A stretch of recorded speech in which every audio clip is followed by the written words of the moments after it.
Today is Tuesday, September 17th, and this is Citrus TV Now. I'm Luke Welch. Let's get right into today's top stories. Earlier this morning, students evacuated the scene in Hines Hall due to a small roof fire. DPS reports that the Syracuse Fire Department, along with the Fire and Life Safety Services, were at the scene to see the potential damages. Hines Hall reopened around noon today.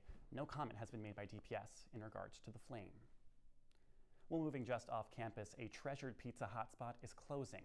Dorians Gourmet Pizza and Deli on the 500 block of Westcott Street is officially shutting their doors after 34 years of business.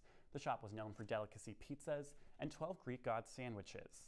This pizzeria reduced their hours during the summer. Over the past few years, this semester, they stayed with those summer hours till the start of the school year, but still could not draw enough business.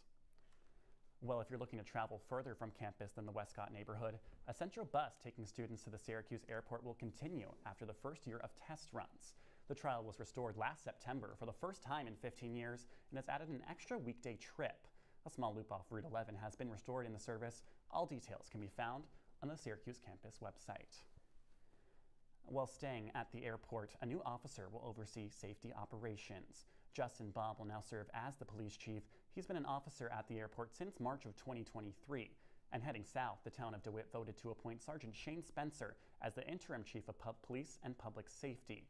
The DeWitt Town Board searched for a replacement after unanimously deciding to release previous chief Chase Bilodeau. Still no details on his termination.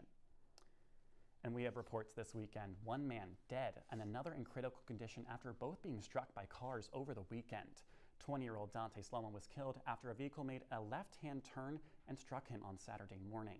Police say Sloman was riding an illegal motorcycle when he was hit. And on Sunday night, another man was hit by a car on the Onondaga Lake Parkway in Salina. Deputies say the man was transported to the hospital and is currently in critical condition. Coming up on the Now, a billionaire businessman donates $360 million to nonprofit organizations across the region. Find why when we come back. Welcome to my house. Everybody's pretty tired of each other. The walls were closing in. Clearly a case of too much family, too close, 24/7. If this sounds like your house, try going someplace new. YourLifeYourVoice.org.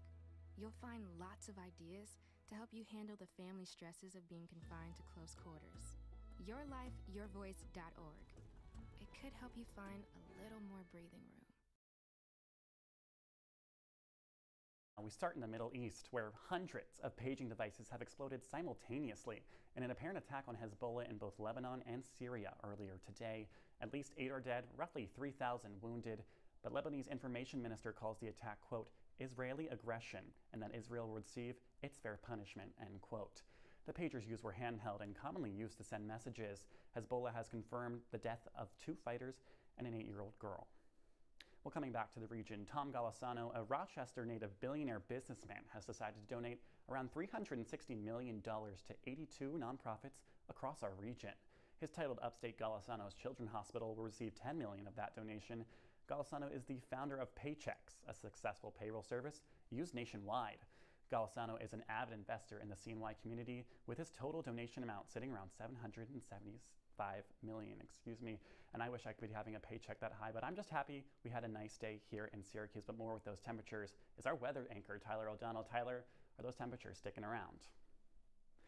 Luke, a donation like that really warms your heart, but that's not the only thing warming hearts tonight. This weather is absolutely gorgeous. We're sticking with that 79 degrees with a thin veil of clouds over everything. Now keep in mind, this isn't like your winter clouds or your fall clouds where it's just murky and gloomy all day. It's still pretty warm. In fact, those clouds are providing a wonderful sense of cover now that the sun is out and in kind of full force, and it's just kind of protecting you from all the harshities that come with having the sun out, like the burns and everything. But other than that, later tonight, 65 degrees. It's going to cool down a little bit. Those clouds are going to stay, unlike the sun, though, as the temperatures cool to a bit lower temperature, and the low winds are going to kind of continue as well.